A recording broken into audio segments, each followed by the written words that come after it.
Article 3, Section 4 of the 1987 Constitution provides, no law shall be passed abridging the freedom of speech, of expression, or of the press, or the right of the people peaceably to assemble and petition the government for redress of grievances. Maukini ang haligi ug sukaranan nga gibasihan ni ining tulumanon. Straight to the point. Tulumanon sa patas ug labas nga mga balita, interviews, investigative reports, undanon nga mga diskusyon ug de prinsipyo mga komentaryo. Straight to the point. Straight to the point. Kauban ng Cebu Metropolitan Catholic Mass Media Awards, Best Radio Commentator, Best Newspaper Columnist, and Best Public Affairs Anchor. Attorney Rufil Fernandez Banyok. Attorney Rufil Fernandez Banyok. Straight to the point. O karon, ania ang inyong anchorman. Imposumos a liquid adversus veritatem sed pro veritate. Wa kitay mahimo aron sa pagpakigbatok sa kamatuoran, kundili aron sa pagdapig sa kamatuoran. Straight to the point. Luzon, Visayas ug Mindanao, Pilipinas, ug sa katawhan kutob sa mabot sa tong Sibya sa tibuok kalibutan via internet. May buntag ug kumusta live gikan sa Queen City of the South, Cebu City, Philippines. Welcome nining atong tulumanon ug inyong tulumanon. Straight to the point. Kini po niyo boss kalagad sa kahanginan sa kasamang Rufil Fernandez Banyok. May panay makiguban kaninyo nining laing adlaw sa atong pagpakigbisog. Adlaw karon mahigala nga Martes pit sa 8 na buwan sa Hulyo tuig 2025. Straight to the point. Sa gihapon natagantag pagtagad ang mga issues nga may labot ang lungsod, nagbagang mga expose, nagunang mga reports, din hilamang gihapon mga higala sa atong pagawan-uban nining atong tulumanon ug inyong tulumanon. Straight to the point. Nagunas tumay sugtanan karon nga buntaga mga higala, maayong balita o nata mga higala ining maayong balita gyud alang sa mga motorista kay karong mga orasa. Sugda na ang pagpatuman sa laing rollback sa presyo sa mga produktong petrolyo. Straight to the point. Salamat in taon mga kaigalaan, no? Doon na rollback sa mga produktong petrolyo kini gumikan sa mga higala sa paspas nga kasulbaran sa kagubot dito sa Middle East. Straight to the point. Ang kalibutanong merkado sa kinini ang lana mga higala at least dili na apektado, no? Back to normal na mga kaigsunan, mismo ang ato mga OFWs nga mamauli unta gikan sa Israel. Nagpabili na sila dito mahigala kay nibalik na ang kalinaw. O dito po sa Iran mahigala nibalik na ang kalinaw. O ngani pagsuroy mahigala ng Donald Trump dito mga kaigalan sa Saudi Arabia o sa mga naso dito sa Middle East, nahimong hero si Trump. Tungod sa paspas ng kasulbaran, giila na hinoon sa dito mahigala nga grabe to iyang desisyon mga kaigsunan nga sulba dayon ang problema na humana. So back to normal na kasamangki. Straight to the point. Pero doon na gyapon mga higalay katutuang mga bahad-bahad sa uban. Pero mismo dito sa Iran mahigala doon na mo yung mga baga-baga nga duot sa katawhan nila nga wa na pod makauyon mga kaigalaan sa ilang liderato. Straight to the point. Katanig pagtagad lubuntaga sa banuban usab ning atong tulumanon ug inyong tulumanon. Straight to the point. Samtang sa pikas nga bahin lain pa gyud nga good news kay nabalik na in taon mahigala kadtong iro nga atong gi take up kagahapon. Nadto pa tong adlaw Biyernes unya pag adlaw Sabado nagsabot tong mga re niingon magutong usa nga di makaari. So kagahapon ni ari mga sukin tigpaminaw unya ang good news kay nabalik na gyud si Winter ngadto sa iya mahigalang Furper. Nakauli na sa Yati Liluan. Unya kay tagaliluan nga gidana manghigala sa iyang mami nga si Chari. Human ang laing ni angkon sa iro nga si Jane ni may butyag na mahigala nagkasnabot na og nitugya na sa pet dog ngadto ni Chari. Human sila nagkahusay diri sa atong Sibianan DYHP off the air na mga sukin tigpaminaw. Straight to the point. Naagis tong Complaint and Action Center og unya gihusay na ni mahigala tiwas diri sa atong Sibianan sa off the air mga higala nagkasinabot na. So ato mahigalang tagaag pagtagad unya atiman ni Inday Aida Tampos mga sukin tigpaminaw sa atong presidente sa mga lupon diri sa Sugbo as Kangilnga. So nagkasinabot na mga higala og nabati ang duha ka habig sa atong programa sa Straight to the Point og unya gisabot sila nga wala na mga dagahan nga mga komentaryo pa sa pikas o pikas, no? So atong tagagpagtagad ni mga kaigalan. Ang ako lang ika-advise, salamat Inday Aida Tampo, salamat Rem og kasamang Eli Bulunos. Kay padong na tato si Winter kagahapon mga higala dito sa City Veterinarian office nila ni Dr. Alice Utlang. Onya kinini ang nagkasnabot wa na matiwas og hato dito mga sukin tigpaminaw, no? So salamat kayo dito sa DVMF sa Cebu City unta mga sukin tigpaminaw. Adto unta to mga higala mag boarding house usa ngadto si Winter. Pero okay naman, nagkasnabot naman mga higala. So at least na humana, no? Og nagpirmahay diri mga higala kasabutan. Pinaagi usab ni Inday Aida Tampos mga suking tigpaminaw. So naglamanuhay na to sila og nagsinabdanay, ha? Kay kinini ang importante mga higala nga naa ang pagkasnabot kay pulos man nagmahal sa iro. Mga kahigalaan, dili lang kumuhatag daghang komentaryo pa kay nakasnabot naman ang ako nga kadtong tanan nga mga naminaw na koron. Kay hibaw ko pinangga na yung mga iro ninyo dinha. Lahi man ning guard dog kay kining guard dog maklaro nimong loyalty. Prangka-prangka pagka-istorya, mubuhi ka ng mga German Shepherd, ka ng mga Belgian Malinois, o bisa pagka ng gagmayng iro nga minipin, mubuhi ka na, sigurado ginang loyalty na dahil naani mo, ikaw nga nagbuhi. O niya, di maguna kay mamaak maguna sa uban. O karipog ka mga higalas, madag kong iro, mo lagi na, ka ng mga Doberman, ka na mga higalang Rottweiler, para ba ni Kapitan day nga, ato itong amigong Kapitan sa Aeroplano, sa buutan ka na kong iro attorney, murag tao, buutan gyud kayo. Ang iyang anak ningon buutan ka na niya, pero sa ubang tao, maldito na. Pero kini mga pit dogs, mga higala, sama ini mga golden retriever, sama ini mga labrador, ari ka sa mga gagmay, kini mga Japanese, nasa ni mga shipo, uban pa mga gagmayng iro. No? So, kini ni ang maayo nga pabutangay ninyo og microchip. Microchip man to ibutang dino nga tong sa programa sa city government sa Cebu City. Pero katong uban nga dili taga Cebu City, pabutangin niyo sa inyong mga veterinarians kay aron nga maklaro kay lisod man muduol ra ba na og inyon nga tawgon og ngan manghigala nga muduol man siya, no? Mo na nga dili sa makabantay, ayo mo pag-expect nga mo bantay na sa kawatan. Kay delikado nga kana maong iro mapay kawaton.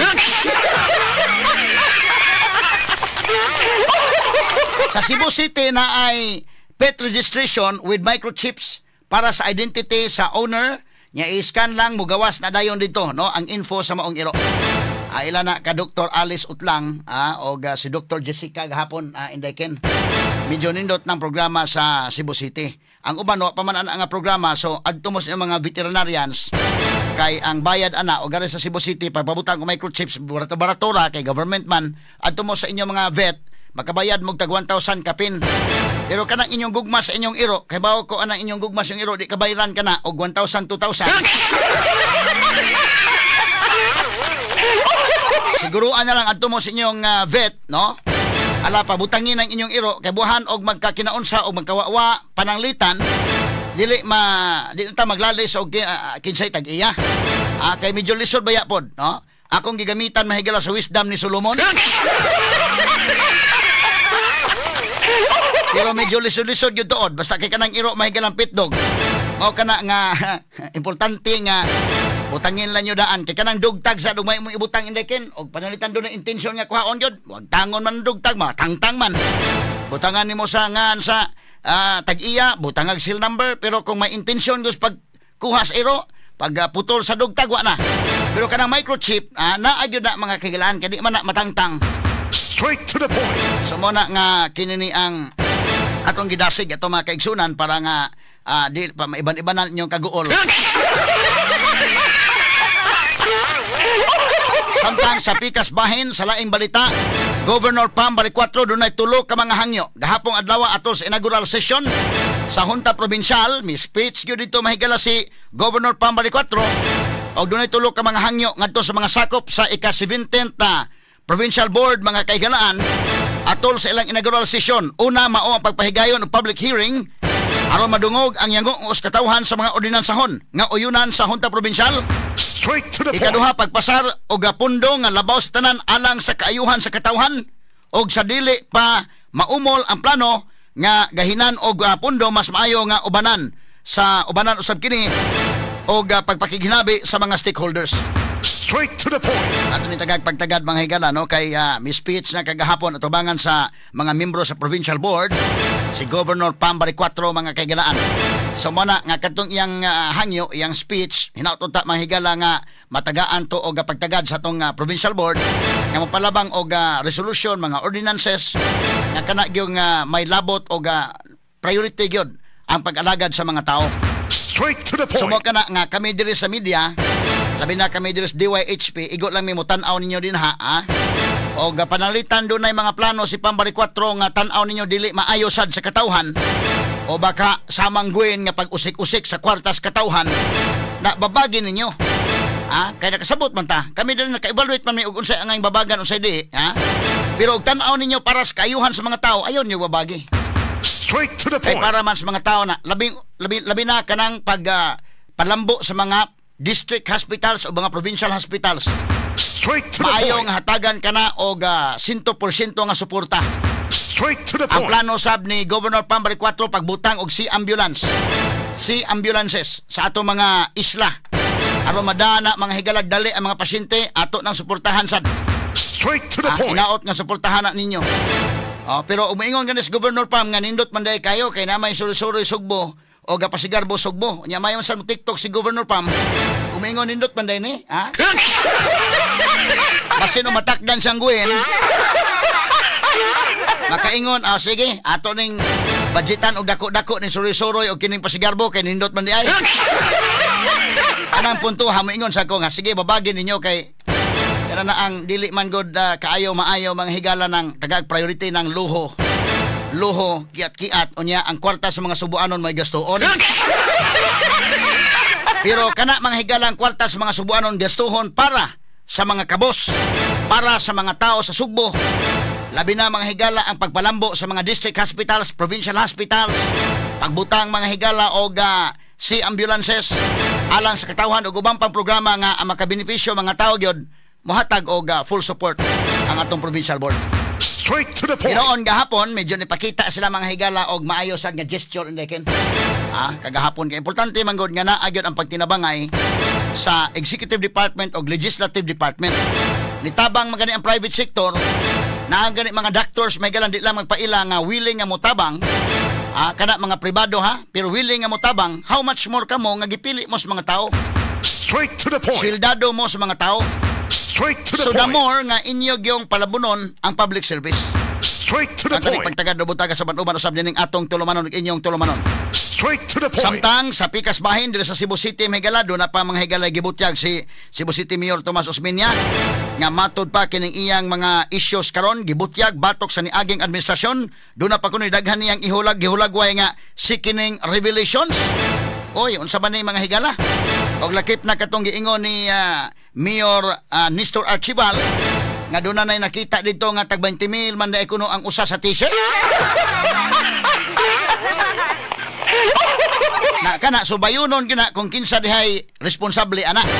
Kay basin pud tuod mga higala og way labot ibutang tang mayor or labot ang mayor o way labot ang mayor. Nakapirma lang mga higala kay gilipat. O kinsa na mga tao nang naa diha mga higalang involved. May nang maimbestigaran sad mga kaigalaan kay kamahala ba po na nga t-shirt. Straight to the Nga point. ang mga ang sulugoon sa katawhan nagsulot og t-shirt nga tag 20,000 unya ang katawhan nagsulot tag t-shirt nga gitar. Ang t-shirt nga gitar karon murag tag 170 masiguro. O ni 200 na ba ang magbubuhis tag 200 sa day.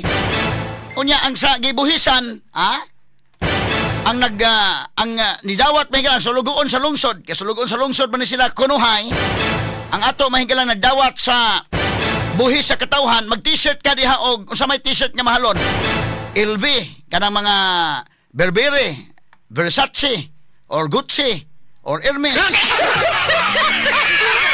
Pa Hermes ka diha, pa Gucci ka, pa LV pa Burberry pa Versace. Unya di ang mga higalang mabubuhis gitar-gitar lang. Gagitar-gitar pagkapinan mga higala og tawil nga good morning.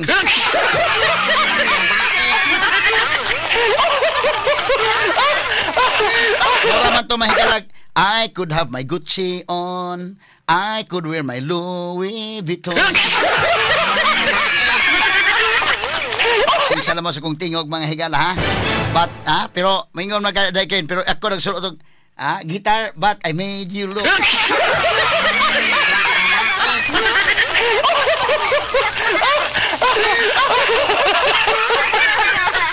Ato na lagi katawa mga sukitig paminaw. Mahalag t-shirt no? Sa man nga t-shirt bugnaw gid tingali kay na. Pero kaniadto pag COVID mga higala mausa to na issue sa to mga kaigsunan kay katong bugas dito palita mga higala sa kini ni ang tindahan nga dili bugas ang maligi.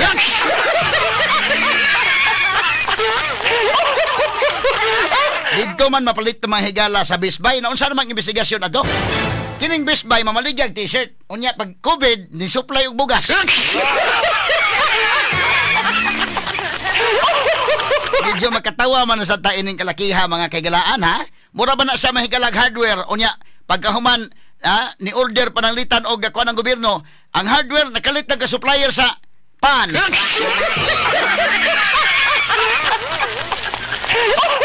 Or atong balihon na maligya na malit mga higala og mga sin nya nag-supply ang bikiri. Medyo katawanan kayo no? Karon butaga tagaan tanig pagtagad sa mga uban karon ning atong tulumanon inyong tulumanon. Straight to the point. Samtang sa kauluhan usa ka whistleblower ni pasangil nga dunay mga pulis nga nagdawat og tag 500,000 pesos hangtod sa 2 milyones pesos dagko aday bayad oy. Ang matagbuan suborno gikan ni atong ang matud pa may kalabutan sa namising nga mga sabongiro. Straight to the point. Pastilan mga kaigalaan. Samtang Senador Jinggoy Estrada ni Butyag nga nakakuha og 13 ka mga senador nga ni commit mga higala ngadto ni Senate President Chis Escudero aron mo suporta kaniya sa pagpabilin isip Senate President sa ika-20th Congress. Kini uban pang may sultanan nga mabati exclusive over DYHP RMN Cebu 612 sa dial sa inyong mga radyo sa 93.9 IFM. Serbisyo publiko gikan sa mong lukhan sa kanunay DYHP #1.